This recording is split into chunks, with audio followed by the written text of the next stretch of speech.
Rowdy hero Vijay Devarakonda నటించిన Kingdom cinema July 31న థియేటర్లలో విడుదలై మంచి టాక్ సొంతం చేసుకుంది. ప్రస్తుతం బాక్సాఫీస్ దగ్గర కలెక్షన్స్ రాబడుతోంది. ఇండియాలో తొలి రోజు 18 కోట్ల నెట్ కలెక్షన్స్ రాగా, రెండో రోజు అయిన శుక్రవారం 8 కోట్ల వరకు నెట్ కలెక్షన్స్ వచ్చినట్లు ట్రేడ్ వర్గాలు వెల్లడించాయి.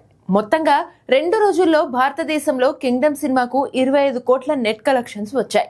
మొదటి రోజుతో పోలిస్తే రెండో రోజు కింగ్డమ్ సినిమా కలెక్షన్స్ పడిపోయాయి. కానీ రెండో రోజున తెలుగు రాష్ట్రాల్లో కింగ్డమ్ సినిమాకు 42.56% థియేటర్ ఆక్యుపెన్సీ నమోదు అయింది. ఇక గ్రాస్ పరంగా చూస్తే వరల్డ్ వైడ్ గా ఈ సినిమాకు మొదటి రోజు 39 కోట్ల గ్రాస్ రాబట్టినట్టుగా నిర్మాణ సంస్థ ప్రకటించింది. రెండు రోజుల్లో ప్రపంచ వ్యాప్తంగా 50 కోట్ల గ్రాస్ మార్కుకు చేరువైనట్టుగా ట్రేడ్ వర్గాలు లెక్కలు చెబుతున్నాయి. ఈ సినిమా ప్రీ రిలీజ్ బిజినెస్ లెక్కల ప్రకారం 38% కలెక్షన్స్ రికవరీ అయినట్లుగా తెలుస్తోంది. ఇక ఈ వీకెండ్ కింగ్డమ్ కు బాగానే కలిసి వచ్చేలా ఉంది. ప్రస్తుతం థియేటర్ లో పవర్ స్టార్ హరిహర వీరమల్లు ఉన్నప్పటికీ కింగ్డమ్ హవా చూపిస్తోంది. ఈ సినిమాతో రౌడీ సాలిడ్ కంబ్యాక్ ఇచ్చాడని పండుగ చేసుకుంటున్నారు అభిమానులు.